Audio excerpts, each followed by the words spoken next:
Goeienaand en baie welkom by nog 'n episode van Praag TV.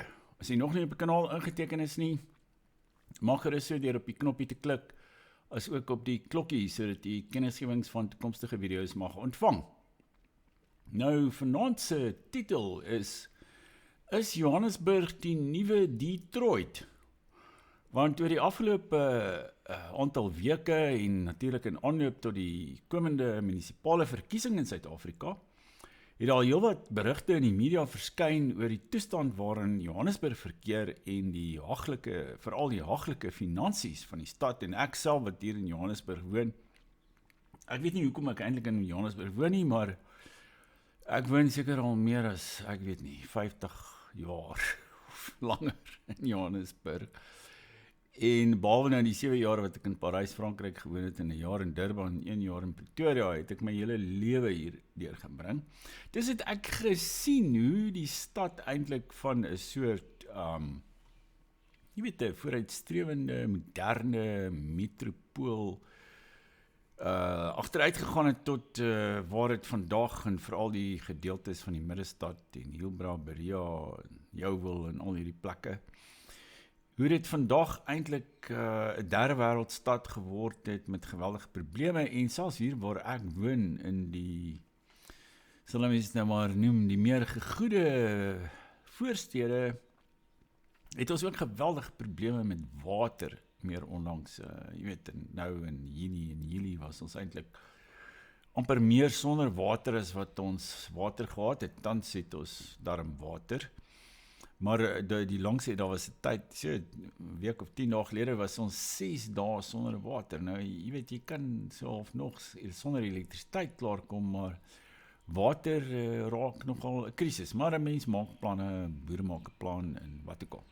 Maar nou ja, dis ons onderwerp van die dag, is Johannesburg die nuwe Detroit. Moet ook nie vergeet om hier na ons boeke te kyk onder op die winkel, waar jy een van ons titels kan bestel en dit word binne 24 uur by afgelewer. Ek kyk soms na die afleweringstye en letterlik, veral hier in Gauteng rond, is dit binne 24 uur of selfs minder wat jy die boek sal ontvang.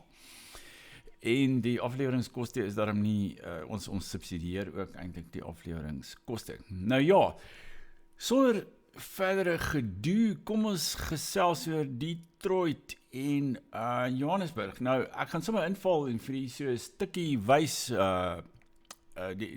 ons begin eintlik by beide stede. Wel, Detroit is 'n baie groot, eintlik 'n ryker stad as Johannesburg. Ek sal net vir julle noem die statistiek. Detroit verteenwoordig, of die groter Detroit gebied in die deelstaat Michigan in die VSA, verteenwoordig $82 miljard BBP, terwyl Johannesburg se BBP is $75 miljard. Maar Johannesburg se BBP, net die stad van Johannesburg, is steeds groter as die hele Wes-Kaap.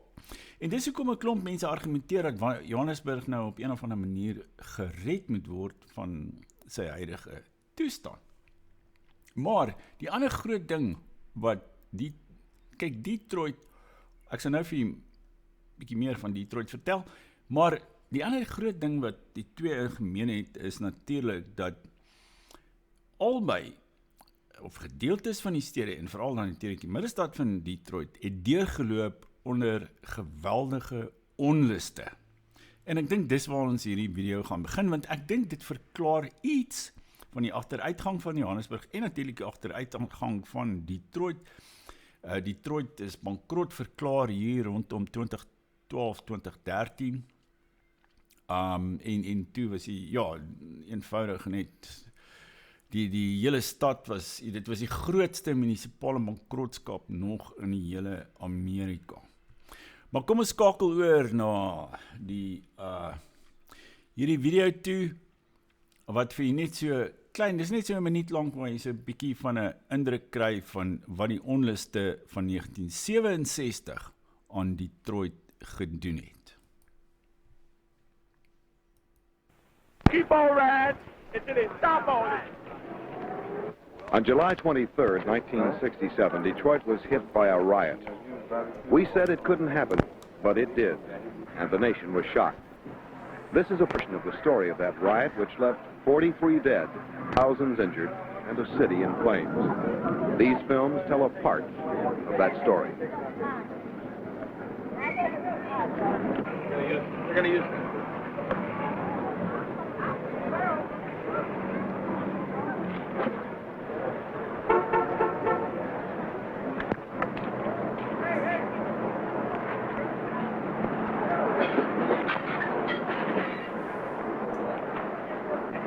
Keep moving.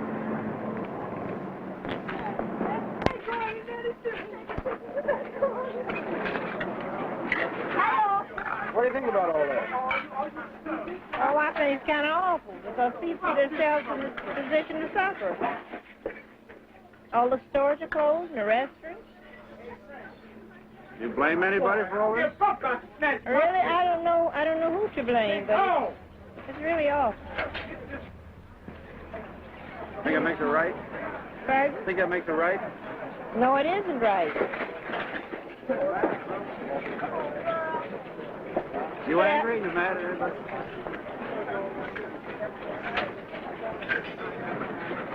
Well, no, not exactly.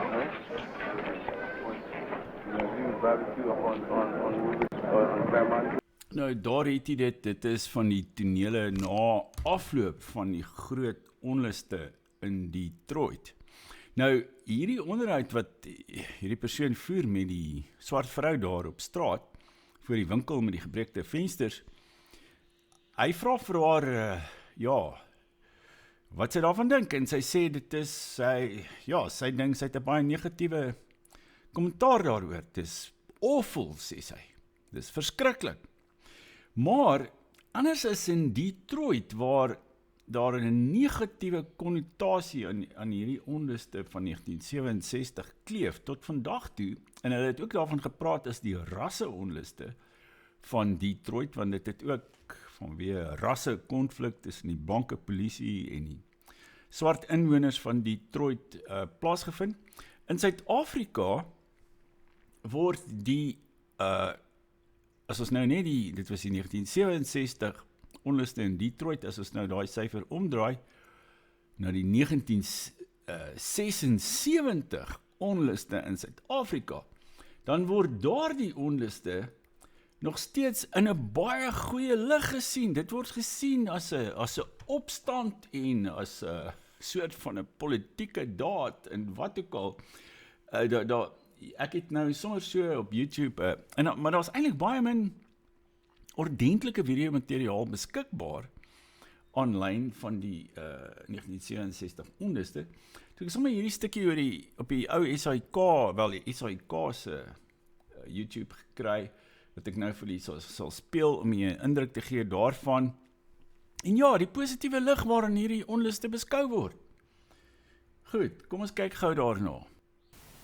As the death toll rose, so did the students' resolve.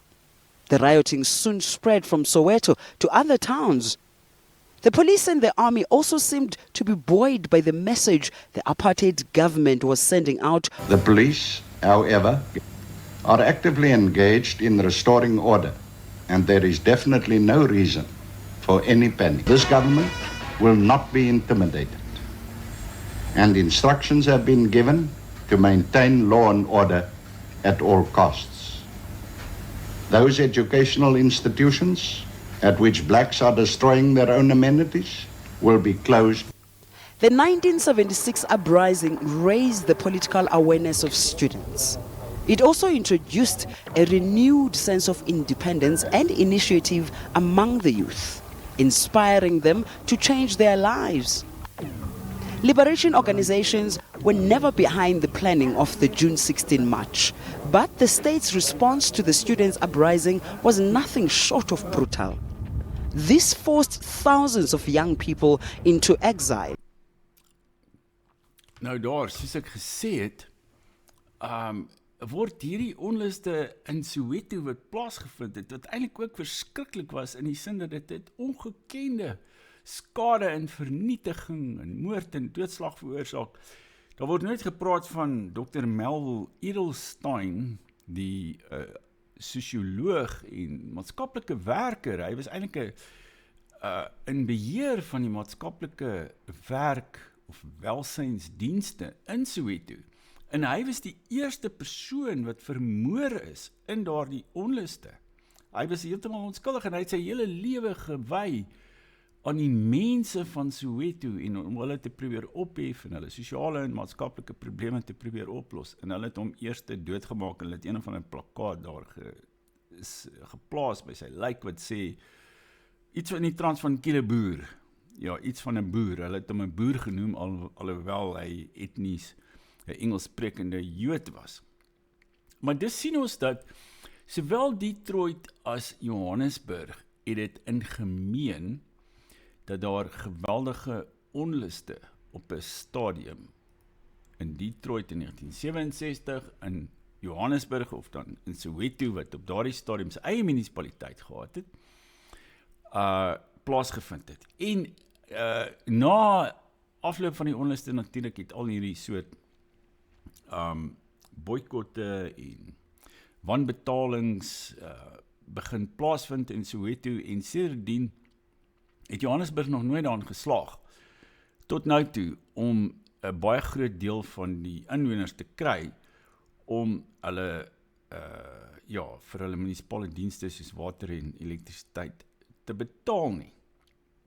Nou, mense kan seker ook 'n ooreenkoms tussen Detroit en Johannesburg sien in die sin dat Detroit was en is waarskynlik steeds die hoofkantoor van die Amerikaanse motorbedryf, General Motors, Ford en selfs Chrysler het hulle hoofkantore daar gehad, en toe die Amerikaanse motorbedryf natuurlik die wind van voorkry, het Detroit ook die gevolge daarvan gevoel, en mens kan seker sê dat Johannesburg het die goud opgeraak, maar daar word al langer as 'n eeu nie meer goud in Johannesburg self ontgin nie, en ek dink nie mens kan sê dat die ekonomie van Johannesburg is eintlik meer so afhanklik van goud nie, maar ek dink die onluste in 1976 het Johannesburg en ook selfs Suid-Afrika dermate gedestabiliseer dat ons nou nog die gevolge daarvan ervaar. Nou,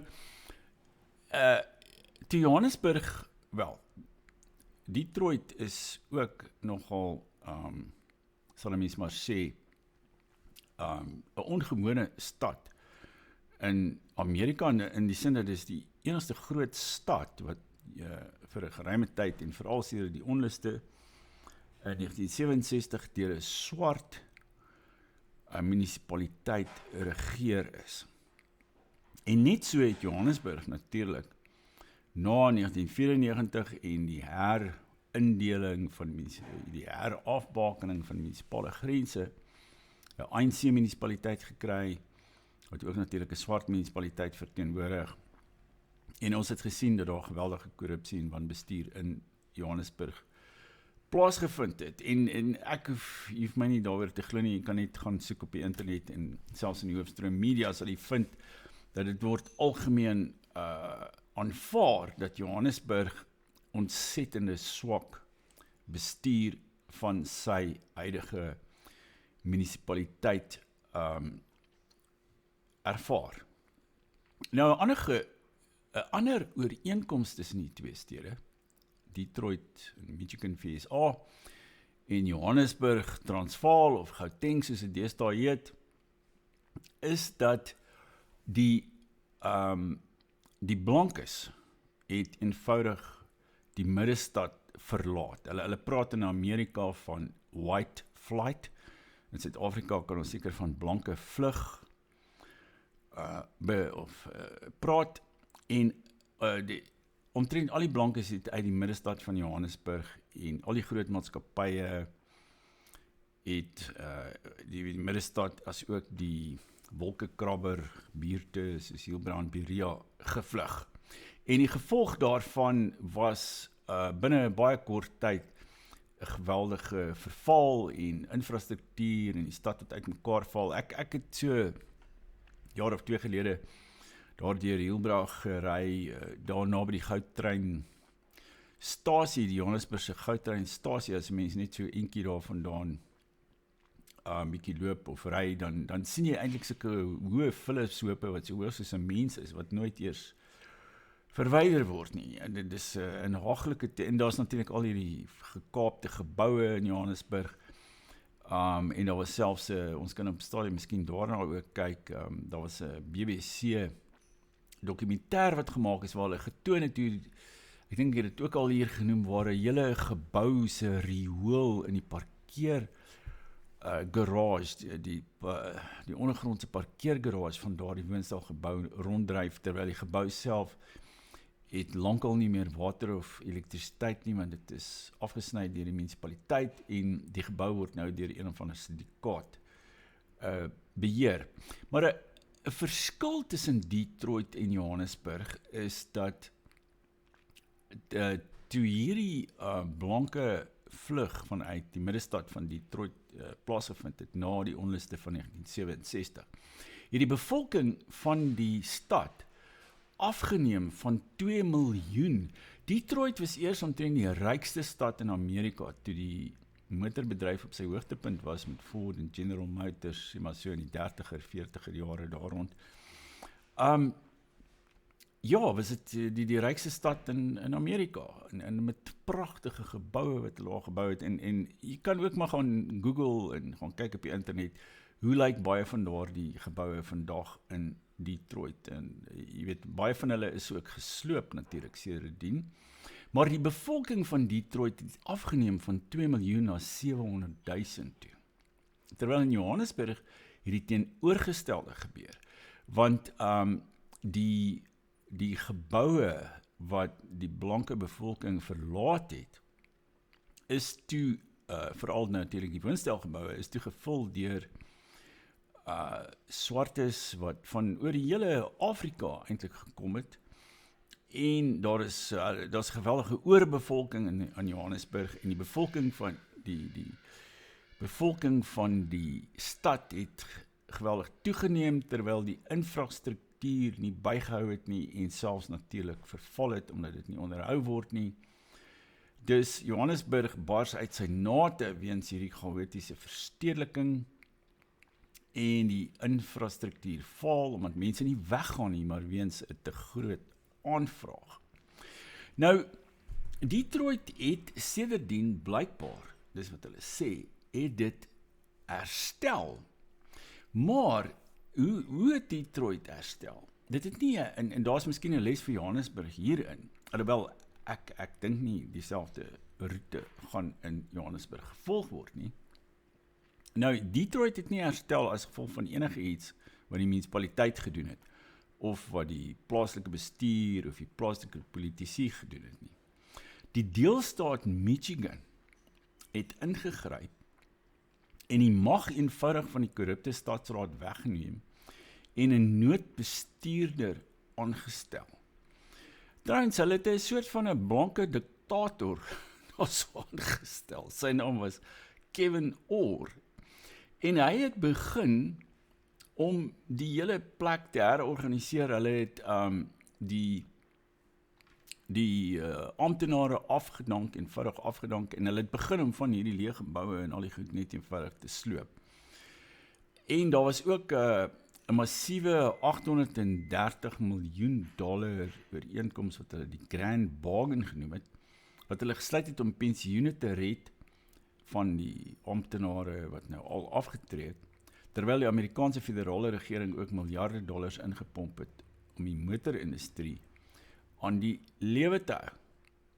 Nou, in die geval van Johannesburg, ek dink nie alhoewel die Amerikaanse grondwet, hierdie goede, die redding van Detroit het so rondom 2012, 2013 gebeur onder die Obama-regering in Amerika.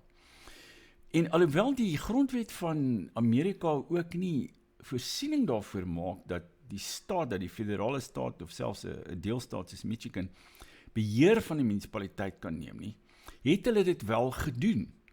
En in Suid-Afrika laat die huidige grondwet ook nie toe dat die sentrale regering of die provinsiale regering van Gauteng nie dat hulle enigstens beter as Johannesburg se munisipaliteit is nie. dat hulle eenvoudig net die munisipaliteit kan oorneem en die meeste van die amptenare net kan afdank, om die stad dan van vooraf aan te begin bestuur en beter administrasie daar te stel nie. Dus ek dink nie dit gaan ons hier by ons gebeur nie, en ons kan ook sien dat die provinsiale en nasionale regerings om stede dat dit daar eintlik gedurig faksiegevegte of binne in die ANC self of tussen partye is. En ek dink die les daarvoor is dat 'n stad van Detroit is dat 'n stad eers kan herstel as hulle al hierdie politieke wetywering en speletjies staak en eksterne kundiges die finansies van die stad oorneem. Nou, ek het ook bietjie gedink aan, daar's 'n paar grafieke wat ek ook kan toon hieroor, wat die twee vergelyk met mekaar, soos ons kan sien daar, het Detroit op sy laagtepunt in 2013 $18 miljard se skuld gehad, terwyl Johannesburg trek al hierso seker by die 45-50 miljard rand se skuld, en hulle hierdie was eintlik in 2023 al, het hulle 22 miljard rand se onreëlmatige uitgawes gehad. En as ons nou praat van ook hoe die finansiële instellings, die finansiële gradeerders hulle sien, Detroit tans geniet beleggingsstatus van Moody's, hulle het 'n A3 stabiele beleggingsgradering, terwyl Johannesburg 'n rommelstatus bereik het, hulle staan nou op BA3. Dus Johannesburg is baie ver van Detroit af tans. Detroit het die opwaartse kurwe geneem, en daar's ook 'n klomp beleggers en mense wat voorheen sien maar in Detroit groot geword het, blanke beleggers en met miljardairs en wat ook begin het om geld in Detroit te belê. Kan ons dieselfde verwag in Johannesburg? Ek twyfel. Ek dink Johannesburg gaan maar die paadjie loop van van sekere Afrika stede, van 'n Kinshasa of 'n Nairobi of 'n Lagos of wat ook al. Dit gaan nooit regkom nie. En daar bestaan reeds sulke enclaves rondom die stad waar die mense wat by die formele ekonomie betrokke is in Johannesburg, waar hulle woon en toenemend ook van die huis af werk. Terwyl die stad gaan maar net so stadig gaan agteruit gaan, en ek is nie doodseker dat die DA in staat is om dit te red nie, want soos ons gesien het in die geval van Detroit, daar gaan die nasionale regering en die ander provinsiale regering of wat ook al sal moet ingryp en die plek bankrot verklaar.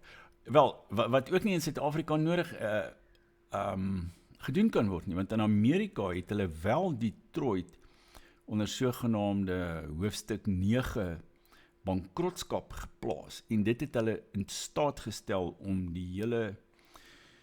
al die amptenare net af te dank en die hele munisipaliteit te herstruktureer. Maar in Suid-Afrika, dink ek nie, was daar al 'n geval waar 'n munisipaliteit in bankrotskap geplaas is of insolventie geplaas is nie. En dis kan ons nie verwag dat dit hier by ons gaan gebeur nie. Maar ek sal graag wil hoor wat jy hiervan dink in die kommentaar by hierdie video. Gaan gerus voort en lewer kommentaar. En as jy nog nie so gemaak het nie, teken gerus op die kanaal. En dan volgende keer maak ons weer so. Totsiens.